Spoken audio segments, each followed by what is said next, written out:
Suburban Sentinel here with another episode in our series entitled Something Stupid This Way Comes. And this week we recognize U.S. Attorney General Eric Holder for extremely outrageous and ridiculous behavior. It is absolutely no secret that the Obama administration is a lapdog of big banks and other large financial institutions.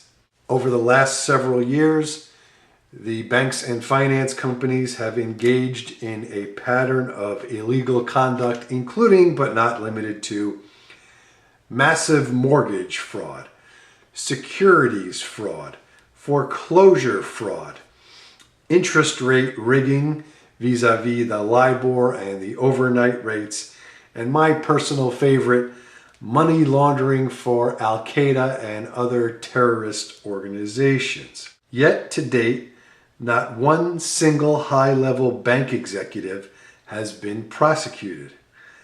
In addition, no banks, with the exception of a Japanese unit of the UBS Bank, have been criminally prosecuted either.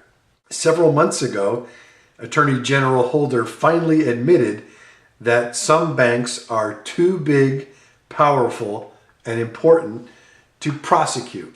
Now the Attorney General is furiously backpedaling on this statement, and he was recently called to testify before Congress regarding the various scandals involving the U.S. Justice Department. Mr. Holder now indicates that what he meant to say is that no bank is too big to jail or prosecute. Okay then, was this a simple mistake? Did the Attorney General misspeak about his position on big banks? Well, let's take a look at his statement. Back in early March, the Attorney General said, quote, "I am concerned that the size of some of these institutions becomes so large that it does become difficult for us to prosecute them when we are hit with indications that if you do prosecute, if you do bring a criminal charge, it will have a negative impact on the national economy, perhaps even the world economy. And I think that is a function of the fact that some of these institutions have become too large," unquote. Well, to me, that does not appear to be a slip of the tongue. You have a conclusion supported by reasoning.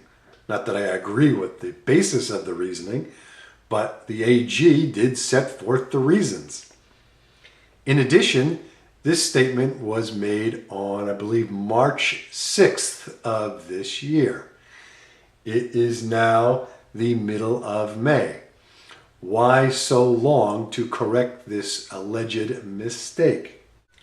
And finally, and most importantly, if the Attorney General is telling the truth, how come there have been virtually no prosecutions?